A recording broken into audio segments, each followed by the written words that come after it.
अपुण्य आत्मा हो। अब ये जो ध्यान लगाते हैं ना, हठ योग या कोरी दुर्गति है जीव की, जैसे ये राधा स्वामी वाले, धन धन सतगुरु वाले बताते हैं ना, और ये जय गुरुदेव वाले 2.5 घंटे सुबह 2.5 घंटे शाम, ये तो बकवाद हैं। ये ना समाधा लगता है इनका, कुछ भी इनका ज्ञान गलत है। वो तो वर्षों तक तो इसका अभ्यास प्रैक्टिस किया जाता है, दिन रात बैठ करके। पहले अच्छे स्वस्थ शरीर थे, मौसम ठीक था, और पहले एक श्वास और श्वास की क्रिया करके और सूक्ष्म श्वास बनाकर इस शरीर को साधा जाता था, और अंदर इस शरीर में एक अमृत बनता है अपने आप, और उसको शरीर में ही प्रयोग किया जाता था। उस क्रिया को करके उसको अमृत क्रिया बोलते थे। ये तो नकली हैं जो अब वर्तमान में बता रहे हैं, इनकी किसी की अमृत क्रिया नहीं हो रही।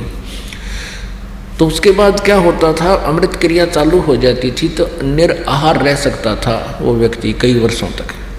तो फिर वो एक स्थान पर बैठते, यानी ये खाड़े करा करते। जब इनकी लाख लाख वर्ष की उम्र थी उस समय की, ये पाँव पीट रहे हैं और हाथ इनका कुछ आ नहीं, क्योंकि साधना गलत थी।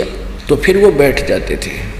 इस शरीर के अंदर चैनल लगे हैं, मूल कमल, हमारी रीढ़ की हड्डी जो बैकबोन है, इसके अंदर की तरफ जहाँ ये एंड होता है नीचे गुदा के पास, इसकी एंड से 2 उंगल ऊपर अंदर की साइड में ये मूल कमल है, गणेश जी का वास है।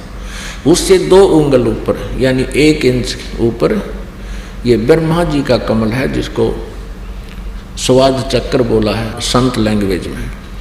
उसके बाद फिर नाभि सुंडी जो है, इस नाभि के सामने पीछे और बैकबोन के अंदर की तरफ वहाँ एक कमल है जिसको नाभि चक्र बोलते हैं, विष्णु और लक्ष्मी जी का वास है।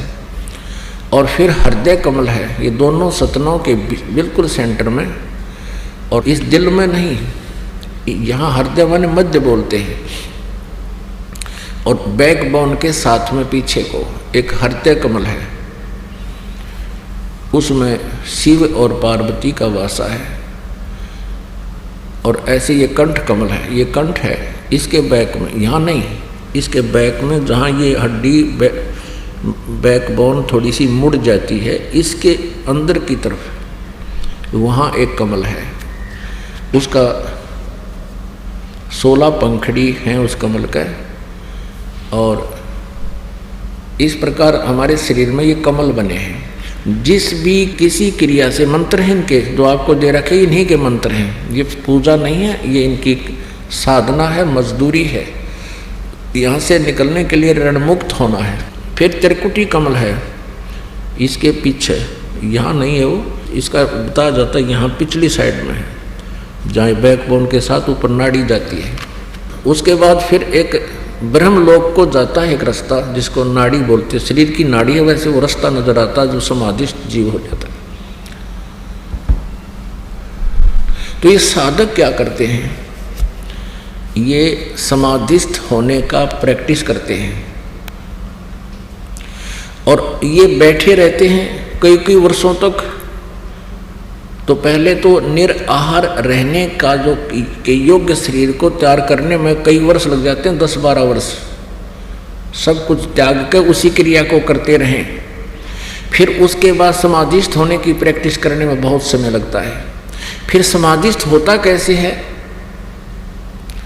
कि उसका कोई कमल खुल जाता है, उसका कोई चैनल ऑन हो जाता है, और उस चैनल में जो भी प्रोग्राम आ रहा होता है, यानी उसको ये जीव देखता रहता है। तो यहाँ क्या कर, तभी तो ये बैठा रहता ना, तो 1 मिनट भी ना बैठा जाए इस पर, 10 मिनट ना टिक यो मन पापी, समाधि लान दे। सुमन करते हो आप भगवान का जो सही सिमरन है, आपका कितनी देर टिका है यू, जब वह भागने की तैयारी करता है, 100 बात याद जो आवे है, और उठा ले जाओ मन माना करा की धक्के खुआवे। तो इसमें ना काल को ऑब्जेक्शन, क्योंकि बैठा रहेगा अपना जीवन नष्ट कर लेगा। चाहे तो यहाँ सिनेमा देख लो, फिल्म टेलीविजन पर, और चाहे शरीर में देख लो, दोनों टाइम वेस्ट करने वाली बात है।